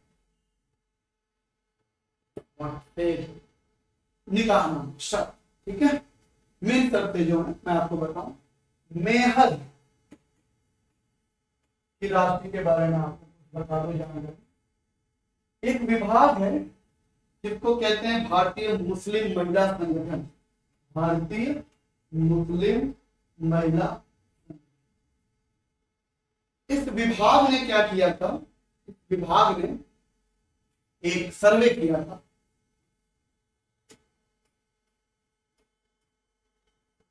और इस विभाग के सर्वे से ये मिला कि 84%, 5000 लगभग महिलाओं के सर्वे हुआ, 5000 मुस्लिम महिलाओं के तरफ सर्वे हुआ था और सर्वे में ये मिला कि 84% जो महिलाएं हैं जिन्हें जो मेहर की राशि दी जाती है शादी के समय, वो क्या होती है, लगभग 0 से लेके 1000।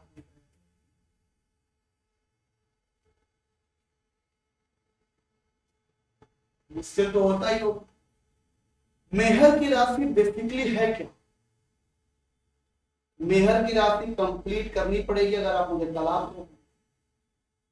किसी लड़की के लिए इस भारतीय समाज में कितना मुश्किल है शादी के बाद ये कहना मेहर की राशि अच्छी रखी। समाज में क्या सोचा जाए, ये लड़की तो शादी के पहले ही तलाक के बारे में सोच रही, इसीलिए मेहर अच्छा रखवा रही। तो ये बात तो समझने वाली है कि लड़की आसानी से मेहर की राशि नहीं बोलती होंगी।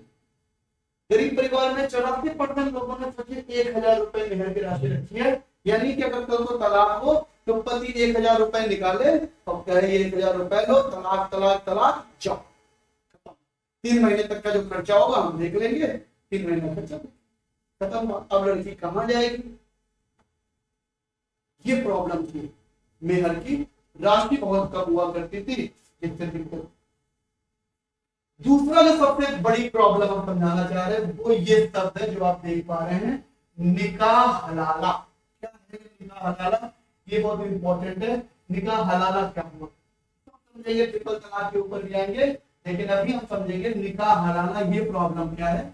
निकाह हलाला क्या होता है, ये महिला आपको दिख रही होगी, एक ये सेहरा पहनने वाला व्यक्ति जो पति है, तो ये क्या कर रहा है बीच में, इसको भी समझना पड़ेगा कि ये क्या बीच में कर रहा है। निकाह हलाला के अंदर 3 लोग क्या कर रहे हैं समझाता हूँ आपको। बेसिकली मजेदार का मतलब प्रॉब्लम देखिए क्या है, मुस्लिम पर्सनल लॉ के अंदर, मैरिज एक्ट के अंदर प्रॉब्लम वो मैं समझाना चाह रहा हूँ। निकाह हलाला देखो, इस धर्म में, इस्लाम धर्म में हलाल दो शब्द होते हैं और हराम। हलाल और हराम होते हैं। ये हलाल क्या होता है, तो मोटा मोटा तौर पर अगर हम समझे हलाल और हराम के बारे में, सीधा सीधा आप कह सकते हैं हलाल वो चीजें होती है जो अलाउ होती है, जो परमिटेड होती है, जो करने के लिए हाँ होता है कि हाँ आप ये कर सकते हैं। हराम वो चीजें होती है जो प्रोहिबिटेड होती है, जो बैन होती है, उसको हम कहते हैं हराम। मतलब दूसरे धर्म के अंदर अगर कोई चीज नहीं करने के अलावा तो कहते हैं कि हमारे धर्म में ये हराम है, नहीं करना है। निकाह हलाला बेसिकली क्या होता है, निकाह हलाला एक प्रोसेस होता है जो हराम को हलाल में कन्वर्ट कर।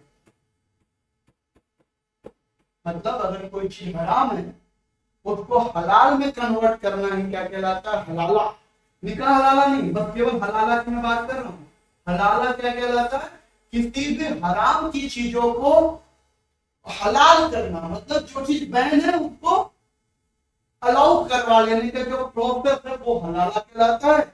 और निकाह के अंदर भी ये चीज लागू होती है, इसलिए इसको निकाह हलाला कहते हैं। क्योंकि निकाह में पति के अलावा किसी और से शादी करना क्या है, हराम है। ठीक है, तलाक की मंशा रख के शादी करना हलाल हराम है। ठीक है, और तलाक होने के बाद फिर से शादी करना हराम है। सुनिए जान से जो मैं बातें बोल, तलाक हो गया तो फिर से शादी करना हराम है। तो उस हराम को हलाल करने का जो प्रोसेस होता है उसी को निकाह हलाला कहता है। अब आपको समझ में आएगा कि तीन बंदे क्या है, मैं आपको समझा दूं। निकाह हलाला समझिए इस तरीके से समझिए कि मान लीजिए कोई एक्स है, इस बंदे का नाम एक्स, सॉरी इसका नाम एक्स, ठीक है, इस बंदे का नाम क्या एक्स है, और इस लड़की का नाम क्या है, आदमी है। एक्स और वाई दोनों की क्या हो गई, शादी हो गई। दोनों मुस्लिम है, तो मुस्लिम है। ये शादी वाला बंदा एक्स है, ये एक्स है और ये वाई। लेकिन एक्स गुस्से वाला आदमी, अब गुस्से वाला आदमी है, एक दिन गुस्से में आया और इसने वाई से कह दिया तलाक तलाक तलाक। और ये जो तलाक तलाक तलाक बोला ये काजी साहब को मालूम है, काजी साहब के सामने हो, समझ भूल लिया काजी की, काजी काजी साहब के तक पता आवाज चली। काजी साहब ने कहा कि भैया खत्म मामला।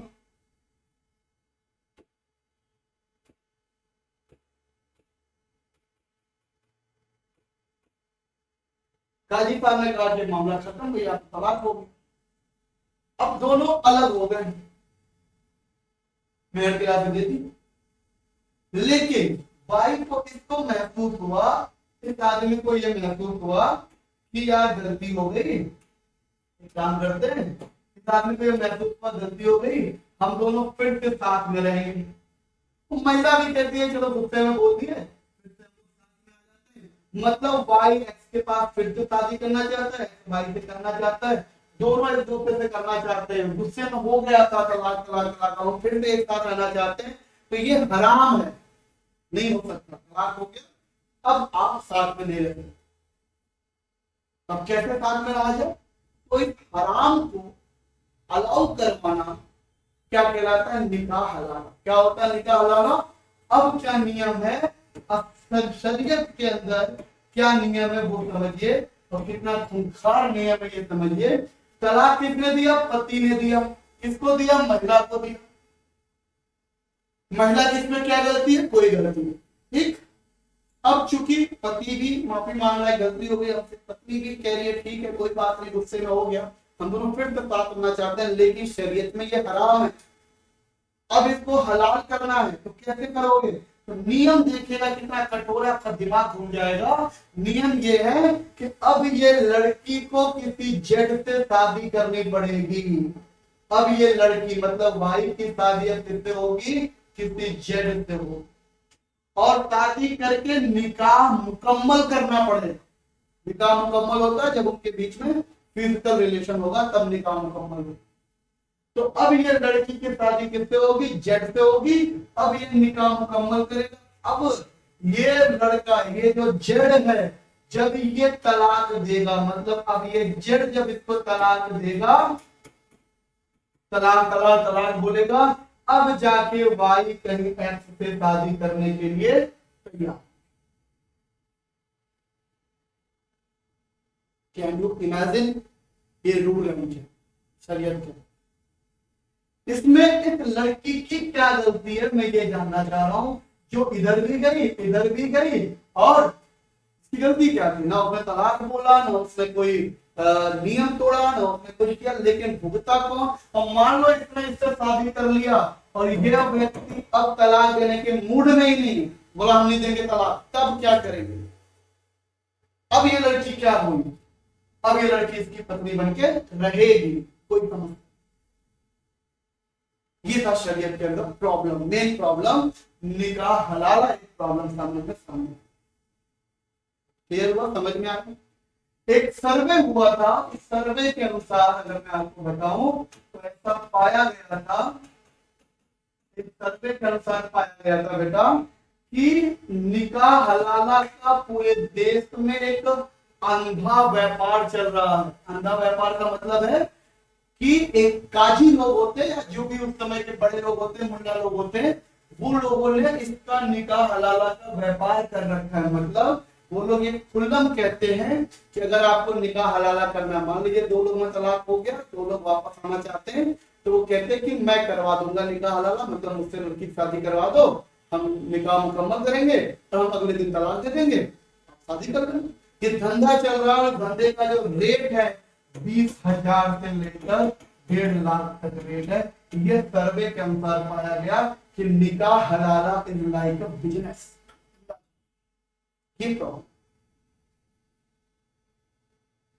आप समझ में आ रही है आपको कुछ जो मैं समझाना चाह रहा हूँ? वो चीजें क्लियर हो रही है? कोई समस्या?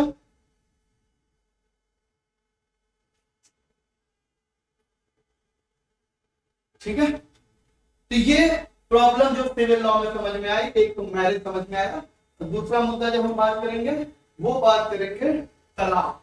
तलाक तलाक तलाक, तो हमारा जो दूसरा मुद्दा होगा वो होगा तलाक। तलाक में भी देख लेते हैं क्या प्रॉब्लम है। तलाक को समझने के लिए पहले ये समझेंगे कि इस्लाम के अंदर जो डिवोर्स है, जो तलाक है, वो कितने प्रकार का है वो देख लेते हैं। मेन जो आपके तलाक आपको मालूम होगा वो एक ही मालूम होगा, ट्रिपल तलाक। ठीक है, तलाक के बारे में हम समझेंगे। बेसिकली तलाक दो प्रकार का, एक होता है तलाक सुन्नत। मैं ग्राफ से अच्छे से समझा देता हूं तलाक। पहले तो मैं आपको वो चीजें समझा देता हूं।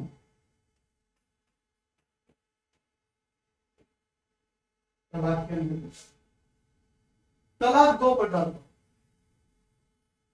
एक अगर हम बात करें तो तलाक सुन्नत इसको कहते हैं, और दूसरा जो तलाक होता है वो होता है तलाक बिद्दत। दोनों तलाक क्या होते हैं? तलाक सुन्नत का मतलब होता है वो तलाक का प्रोसेस जो पैगंबर के द्वारा बनाया गया, और तलाक बिद्दत का मतलब होता है कि वो प्रोसेस जो लोगों ने बनाया, जो नए लोग आए उन्होंने जो प्रोसेस बना दिया वो तलाक बिद्दत था। जो पैगंबर के द्वारा बनाया गया वो तलाक सुन्नत। और पैगंबर का जो तलाक सुन्नत था वो दो तरीके से बनाया गया, बहुत ही सोच समझकर, बहुत ही कॉन्सेप्चुअल तलाक बनाया गया, नहीं बनाया गया, लेकिन इन लोगों ने खराब किया। और जो ट्रिपल तलाक है वो तलाक बिद्दत है, याद रखिएगा। जो इलीगल किया गया तलाक सुन्नत नहीं इलीगल किया गया, तलाक बिद्दत इलीगल किया गया। गहराई में सोचिए। तो तलाक सुन्नत दो तरीके से, एक है तलाक अहसन, तलाक अहसन, और दूसरा है तलाक हसन।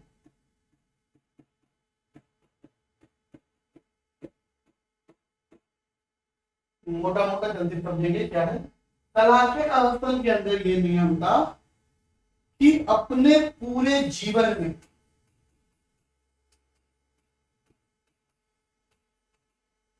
व्यक्ति अगर 3 बार तलाक बोलता है तब जाके उसका तलाक कंप्लीट पूरे जीवन में। मतलब अगर आपको किसी व्यक्ति को तलाक देना है तो पत्नी को तो आपने आप तलाक बोल दिया, कुछ कोई दिक्कत नहीं है, वो तलाक काउंट हो गया, एक बार हो गया। फिर 8-10 साल के बाद आपको लगा कि नहीं अब एकदम रहा नहीं जा रहा, किसी को जाना चाहिए, हमारे छोड़ देना चाहिए, फिर दूसरी बार तलाक बोल, फिर आपको लगा कुछ दिन बाद आपने तीसरी बार तलाक बोल दिया, अब आपके तलाक जाके तीसरी बार में जाके पूरा हुआ। तो उसके बाद आपको 3 महीने तक एब्स्टेन करना पड़ेगा, एक दूसरे से एकदम दूरी बना के रहना पड़ेगा। 3 महीने तक आप लोग एक साथ नहीं, अगर 3 महीने में एक भी बार आप साथ हो जाते हैं तो ये तलाक कैंसिल हो जाता है, फिर से आपको 3 तलाक का प्रोसेस करना पड़ेगा। ऐसा उनका मानना था कि एक आदमी को दिमाग ठंडा करने के लिए एक उम्र, एक ऐसा और एक 3 महीना काफी होता है समझने के लिए। अगर ऐसा 3 महीने अगर साथ में नहीं रह रहे तो ये मान लिया जाता है कि हमको अलग अलग रह ही लेना चाहिए, तो तलाक हो गया। तलाक हसन के अंदर क्या था कि इस टाइम पीरियड काफी लंबा टाइम पीरियड जा रहा था, तो ऐसा बोला गया बहुत ज्यादा दिक्कत है, मतलब ये तो हम लोग के लिए जो गुस्से में आ गए, कभी कभी ऐसा होता है कि जीना ही हराम हो गया, रहा ही नहीं जा रहा, ऐसे लोगों के लिए क्या बोला गया कि 3 महीने में आपको 3 महीने में 3 बार तलाक बोलना है। हर महीने में, एक महीने में एक बार, फिर दूसरे महीने में दूसरी बार, फिर तीसरे महीने में तीसरी। और ये तीनों महीने आपको एक दूसरे से क्या करना है, एब्स्टेंड रहना है, मतलब एक दूसरे से दूर रहना है, दूसरे के साथ भी नहीं रहना है 3 महीने तक। और यही 3 महीना जो कहलाएगा वही इज्जत का टाइम पीरियड भी कहलाएगा।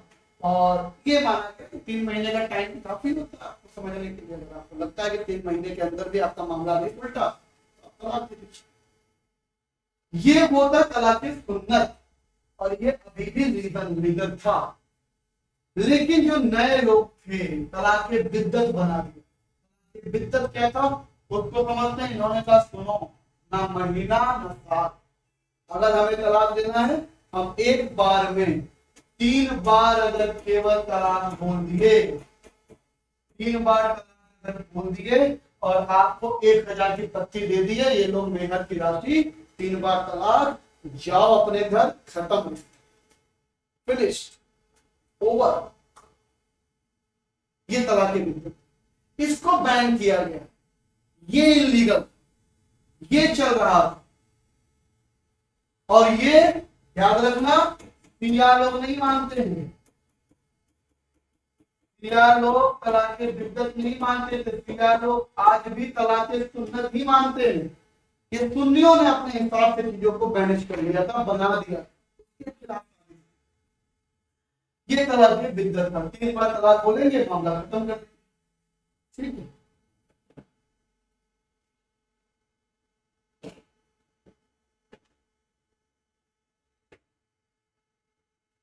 अब बेसिकली अगर तलाक के हम टाइप के बारे में बात करें तो आपको तलाक के टाइप समझा देते हैं।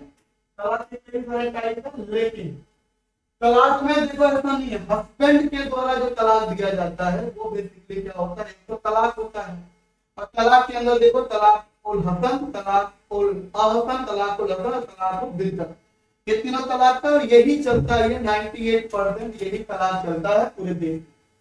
कुछ होता है जो म्यूचुअल अंडरस्टैंडिंग से तलाक हो जाते हैं, जिसको मुबारक कहते हैं, मुबारक नहीं मुबारक, मुबारक। मुबारक बेसिकली क्या होता है, म्यूचुअल कंसेंट से आपका तलाक जो होता है वो म्यूचुअल अंडरस्टैंडिंग से आपका तलाक, मतलब लड़का भी कह रहा है कि मैं छोड़ दो, लड़की भी कह रही छोड़ दो, काजी ने बीच में जज बने, उन्होंने कहा कि ठीक है। एक और रास्ता होता है जो वाइफ के द्वारा प्रोड्यूस, मतलब वाइफ, यहाँ पे क्या है, हस्बैंड इनिशिएट करता है, शुरू करता है वो ये। लेकिन वाइफ भी अगर चाहे तो शरीयत में ये नियम है कि पत्नी भी चाहे तलाक दे सकती है, और पत्नी के द्वारा तलाक देने का नियम है, एक तो है तफवीज। तफवीज का मतलब होता है, जैसे आपको याद होगा कि दशरथ और कैकेयी में एक वचन का सिस्टम था, है ना, वचन का सिस्टम।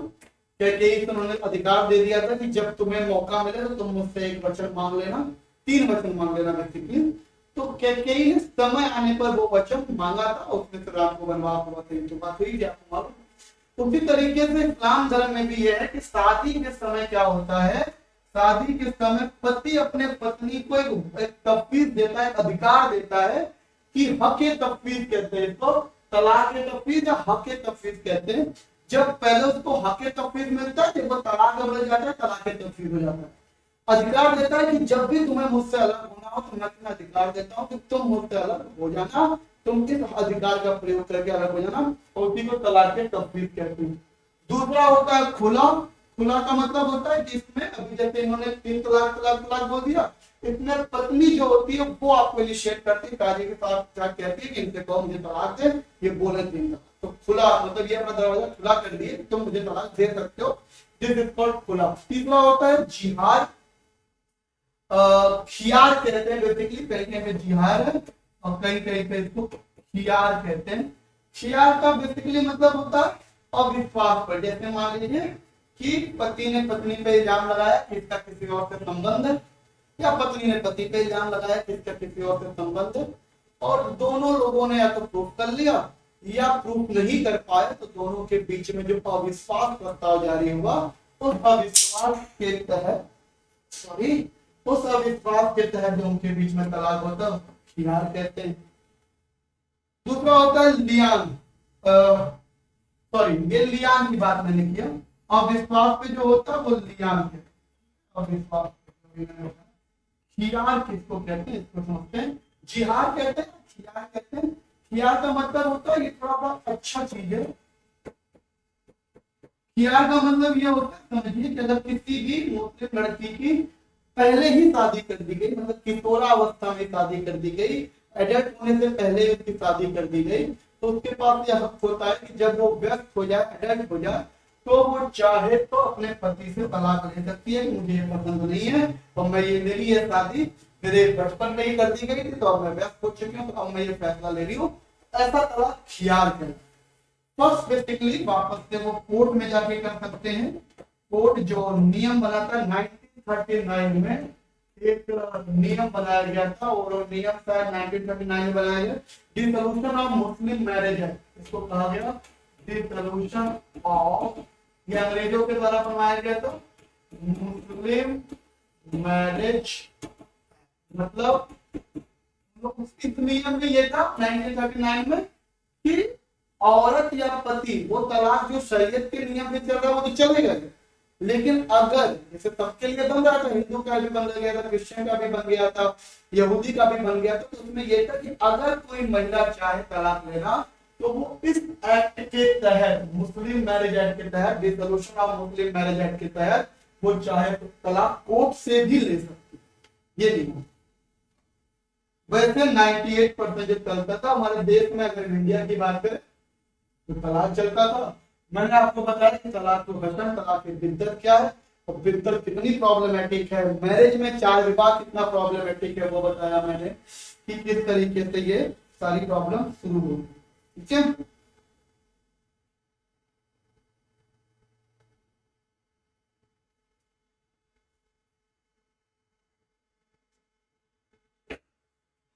तो तलाक मैरिज समझ में आया। दूसरा जो इम्पोर्टेंट चीज था उसको बताने की, सक्सेशन की अगर हम बात करें, उत्तराधिकारी की अगर हम बात करें, तो उत्तराधिकारी का मेन कोई बहुत ज्यादा समस्या तो इस्लाम धर्म के अंदर नहीं है। इसके अंदर कई सारे नियम है। पहला नियम ये है जिसको हम लोग कहते हैं सूपा। सूपा क्या है, मान लीजिए एक परिवार में 4 बच्चे हैं, ए बी सी डी। एक बाप ने अपने चारों बेटे को प्रॉपर्टी बांट दी। सूपा क्या है, अगर मान लीजिए ये बी अपनी प्रॉपर्टी बेचना चाह रहा है, अब बी ने अपनी प्रॉपर्टी किसी एक्स नामक व्यक्ति को बेच दिया। अगर ए चाहे, बी चाहे, डी चाहे या तीनों मिलकर चाहे और इस प्रॉपर्टी को वो खुद खरीदना चाहे, तो बी जो है वो एक्स को नहीं बेच सकता, वो पहले इनको बेचेगा, ये उसके प्राइमरी हकदार। और ये इसलिए होता है कि परिवार की बात परिवार में रहे, कोई एक्स वाई जेड क्यों आए हमारे परिवार में, हमारी प्रॉपर्टी हम ही आपस में लेके चले, तो इससे क्योंकि वो एक्स कोई भी हो सकता है, वो एक्स हो सकता है हिंदू हो, वो एक्स हो सकता है कोई बाहरी हो, एक्स हो सकता है कोई मुस्लिम हो लेकिन हमें पसंद ना हो, इस तरीके से कोई भी हो सकता है। तो ये प्राइमरी हक दिया गया कि पहले ए सी डी ही अगर चाहे तो वो ले सकते हैं, जैसे अगर वो चाहे तो ले सकते हैं, और अगर ये चाहे लेना तो ये एक्स को नहीं दे सकता, ये ही को बचेगा। ये प्राइमरी हक था, इसको फूफा कहा जाता है। दूसरा सबसे अच्छी चीज इसमें है कि हिंदुओं में जो बेटियां हैं, बहू हैं, उनको एब्सोल्यूट राइट मिलता, एब्सोल्यूट राइट नहीं मिलता, उनको लड़कियों को लिमिटेड राइट दिया गया है। मतलब हिंदू के अंदर जो है लड़कियां, उनको जो प्रॉपर्टी है उस पर लिमिटेड अधिकार है। लिमिटेड अधिकार का मतलब वो यूज कर सकती है, वो इंजॉय कर सकती है उस प्रॉपर्टी को, वो उस पर हक जमा सकती है, वो उसको भाड़े पे दे सकती है, लेकिन अगर वो चाहे उसको सेल करना, बेचना, तो बेच नहीं सकती है हिंदुओं के अंदर, या हिंदुओं में ये रूल नहीं है। लेकिन मुस्लिम के अंदर क्या है, मुसलमानों के अंदर लिमिटेड नहीं, कंप्लीट राइट दिया जाता है लड़कियों को। अगर वो प्रॉपर्टी लड़की को दी गई तो उसका कंप्लीट राइट उस पर होता है। ये भी एक अच्छी बात। तीसरा चीज जो इसमें मुस्लिम के अंदर सक्सेशन उत्तराधिकारी को लेकर है कि किसी भी पिता के अंदर वसीयत है तो वसीयत जो बटेगी, बेटे को 2/3 मिलती है, बेटी को 1/3 मिलती है। इस तरीके से वसीयत बढ़ती है, मतलब बेटे को 2 गुना मिलती है बेटी से, एक ये है। चौथा ये है, जैसे हिंदुओं में क्या है कि अगर कोई आदमी अपनी मतलब जैसे मैंने मेरे पूर्वज से कोई कमाई नहीं है, मेरी अपनी प्रॉपर्टी है, मैंने सारे पैसे अपने आप से बनाए, सारी प्रॉपर्टी अपने आप से बनाई है। अब अगर मेरे बच्चे हैं तो मैं अगर हिंदू हूं, तो अगर हिंदू की बात करूं तो मैं अगर चाहूं तो अपनी प्रॉपर्टी अपने बच्चों को ना दूं, फूटी कौड़ी ना दूं, मैं दान देके चला जाऊं, कोई दिक्कत नहीं, हिंदुओं के अंदर ये रूल है। लेकिन मुस्लिम ऐसा नहीं कर सकता। मुस्लिम 1/3 जो प्रॉपर्टी है केवल उसी की वसीयत बना सकता है, बाकी 2/3 तो वो उनके बेटे बेटियों में ही बढ़ता। ये उनका सक्सेशन का रूल है। एडॉप्शन की अगर हम बात करें, इनके रूल है, एडॉप्शन मुस्लिम धर्म में अलाउड नहीं है, नॉट। इस्लाम धर्म के अंदर शरीयत के अनुसार ये एडॉप्शन अलाउड। बाद में इसमें एक एक्ट बना, उस एक्ट के बारे में हम पढ़ेंगे। ये जो चीजें हमने पार्ट 1 में पढ़ी, वो पढ़ी कि शरीयत के हिसाब से मुस्लिम पर्सनल लॉ के अंदर शादी कैसे होती है, तलाक कैसे होता है, ऑप्शन क्या होता है, सक्सेशन कैसे होता है और किस तरीके से रूल चलते हैं। अब हम पढ़ेंगे कि जुडिशरी ने हमारे देश की, जब हमारा देश आजाद हुआ तो हमारे देश में जो केसेस आया उस पर जुडिशरी ने क्या एक्शन लिया, किस तरीके से किया, वो चीजें हम लोग सेकेंड पार्ट में पढ़ेंगे।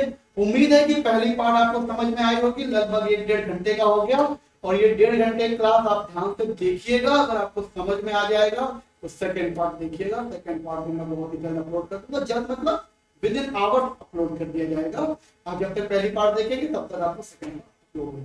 ठीक है बेटा, चलिए नमस्कार, थैंक यू। चर्चा लेके फिर से आता हूँ, तब तक आप ब्रेक ले लीजिए, चाय पानी पी लीजिए, एंजॉय कर लीजिए। फिर सेकेंड पार्ट समझते हैं कि जुडिशरी ने क्या किया, और तीसरे पार्ट में हम लोग कंक्लूजन